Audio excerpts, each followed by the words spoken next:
telling people what to do, but just, you know, try to represent the principles that I grew up on in rap music. That's one thing I like about your music. It always has socially redeeming value to it. And on dedication, you know, Kendrick said that his man L said, do a song with Nip. He a better Crip, but Kendrick said he a man first. Yeah. You know, you hear what he speaks about from black businesses, false imprisonments, and he said, listen close is bigger than deuces and four. So is that a challenge for you to get people to see you for more than a stereotypical West Coast gangster rapper?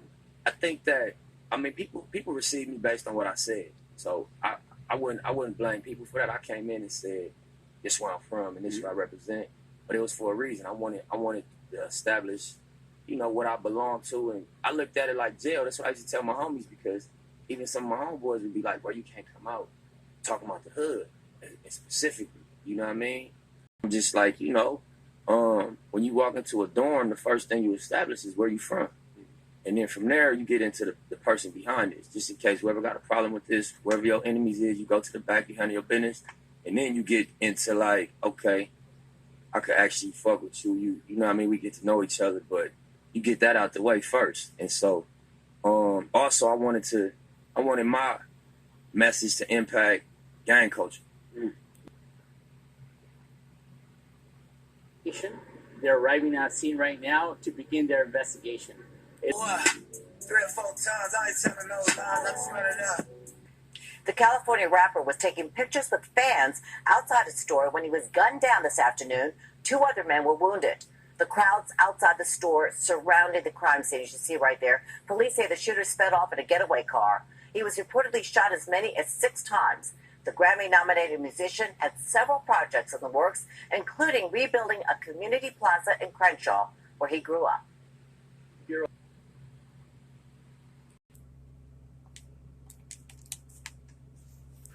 What people don't understand is that Hollywood is getting you guys caught up.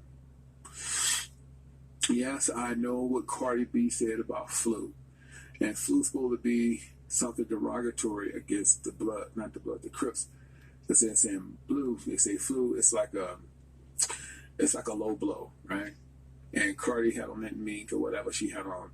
And she said, I'm wearing the shit out this flu, you know.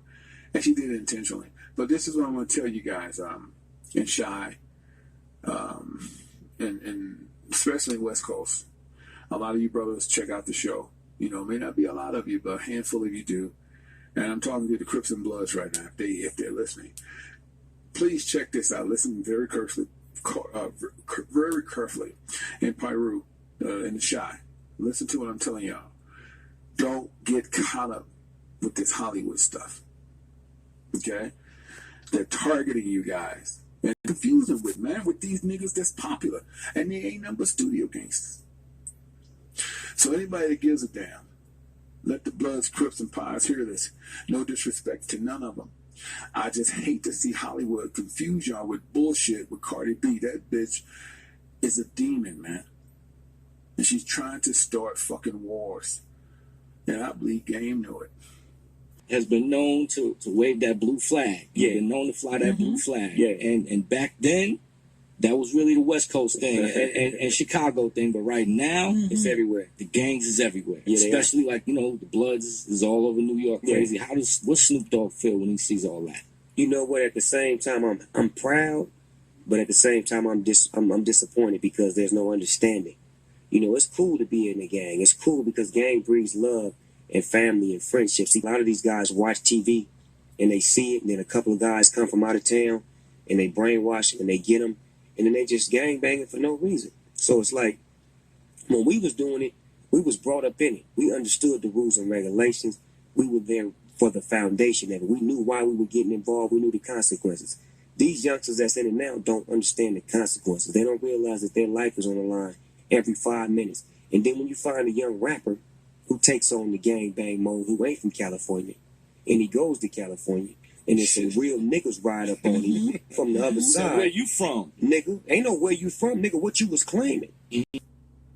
So, me personally, I feel like if you bang outside of California, stay there. Because if you come back to California, say that again. Say that again. We are nationwide. Say that. You are banging outside of California, Bloods or Crips. You need to stay there. Because if you come back to California where it originated at, we have different sets of rules and regulations that don't apply to you niggas, and you will become victim of a circumstance. Ask some of these rappers who waving their flags around that you are banging outside of California, Bloods and Crips, you need to stay there.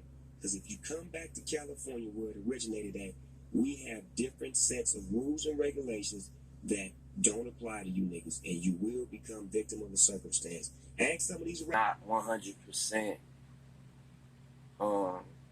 biased or outside of communicating with a blood or somebody from the other side of the tracks. Maybe that's what he meant. That's what I took it as, you know.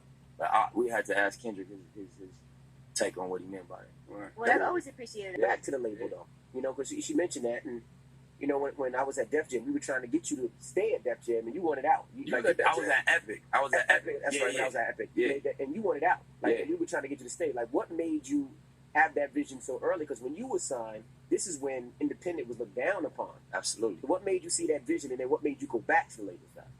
I mean, honestly, coming into rap, I told this story before. I tried to sign your Def Jam. That's what Yeah, exactly. When Cali was over there. Mm-hmm.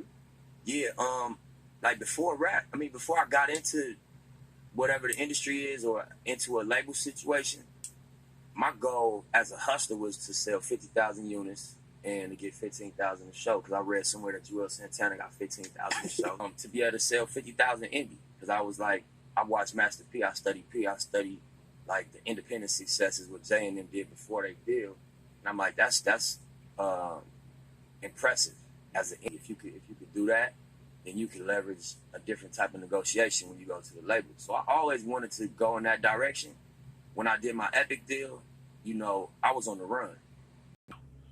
You can start off with an independent record, and let's say that thing sold 200,000, 300,000 copies, and Canada loved it and bought it exclusively just from you, without a distribution deal. That's a lot of money for independent artists.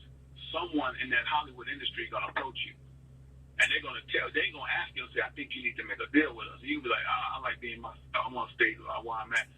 Think about it. I'll have to think about it. Well, we're going to give you some time to think about it. We're going to give you a week, whatever.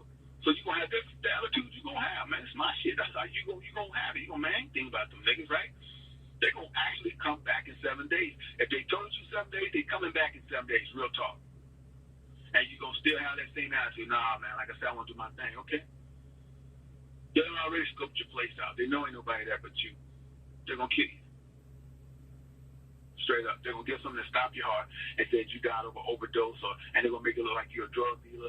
They're going to make it look like you was into homosexuality and been into that because you ain't county's most vicious gangs. LA police are getting their orders as they prepare for another assault on street gangs. But that was before the Los Angeles Police Department declared war on street gangs in the city, and before a shooting Wednesday night. All right, hold on. Let me just ask you a question. Why are you guys Bloods? Why are you in the gangs? Why is we in the gang? I guess because the area we grew up in, man. Everybody go in that area, man. Everybody follow the same line. BGs grow up to be OGs. Little niggas. His gang name is Dusty Loke. What's up, bro? What's up, beat that? Short for Dusty Loco. Crazy Dusty. He is a Blood wearing the blood color, red. Dusty is a gang to call you when you've been allowed in as a full-time active gang member. Less than 10% of the young people are in gangs, yet they are responsible for as much as half the crime.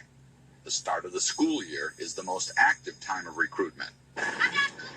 Mario has spent his last 4 birthdays in jail. He is a 4-year veteran of a black Crip gang in South Los Angeles and has been bused to the San Fernando Valley and Monroe High School for additional schooling. He still lacks a high school diploma. It was, just go out there and ditch. That's what I went to camp for having a riot up there in Monroe. He's typical of our caseload. We handle we handle gang members as victims one day and suspects the next day. Yeah, I was coming on from Gardena. Me and my girlfriend got on the bus. Next, this dude put out a gun and put it to my head. How many times you get shot? 1. If he gangbanged, get him too. I had him locked up one time. What's going to make a difference? I guess just get out the neighborhood. I mean, but you leave one neighborhood and you go to the next neighborhood and it's the same thing. It's the same thing all over. Mario's older brother and sister avoided the gangs. Mario says he can't. His younger brother and two 8-year-old twin sisters have no choice as they play in front of their own home, a place where Mario's fellow gang members, his homeboys, the Crips, hang out and conduct business. White supremacy is the problem. Jews just happen to be white. I think Irving shows a good example of the immaturity possessed by many Jews who overreact and, shall we say, disrespect blacks' legitimate concerns regarding Jews. It appears as if people like Irving have a certain level of immaturity that they just can't imagine that a person that talks as illegitimate as he talks is not in some form or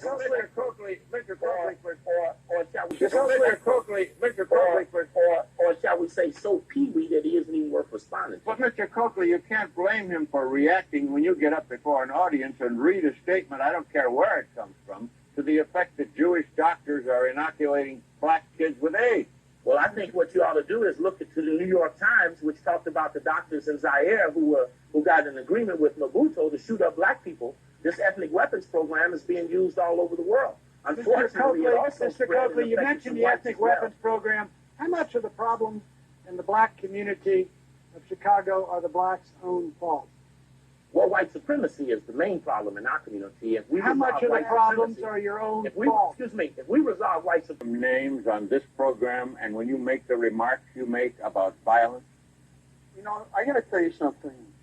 I really had tremendous reservations about coming on this program with him because, as Pat said, you're building him up. Nobody would know what he is, animal, vegetable, or mineral, but we're building him up. So the fact is, you got to call him exactly what he is. I would like to ask him, if I may, why is it that every night in Los Angeles there's a mini Holocaust going on here, and it's got nothing to do with white racism? We have black kids killing black kids over cocaine, over other kinds of dope and paraphernalia. Why isn't he here? Why isn't this Farrakhan fellow here trying to stop the black-on-black carnage that's going on in this nation? Black raving gangs traveling throughout this nation, killing other black people. All right, Mr. Coakley, answer. Well, since you gave him the privilege to ask a question, and I then will expect the same privilege subsequent to that, I think it's very clear that black-on-black crime and other syndromes in the black community are what black people do when they don't understand who the enemy is. Part of the problem with the tapes that were heard by those who played them was that in those tapes were names of very prominent people. It talked about the Trilateral Commission, the Council on Foreign Relations, the Bilderberger Group. It talked about those things. It talked about, no, we're not that immature. I don't believe in the word conspiracy. As a researcher, it's my job to present the best evidence. I think that the best dialogue with blacks who have the best evidence. I think that the best evidence is what should go forward, and that you all ought to grow up enough to be able to dialogue with blacks who have legitimate concerns, who just so happen may have been trained by you, who understand your path out. What people need to understand is that gang violence has been going on since the 60s. It is all part of a plan for black people to kill each other, because 9 times out of 10, whether you have Puerto Ricans, whites, any type of race in the gangs, the majority of the gangs are black people. And the minute Nipsey Hussle was talking about unity between blacks and other races, fuck the gang shit, he gets taken out. So you gotta ask the question, why was he killed and what was the reason?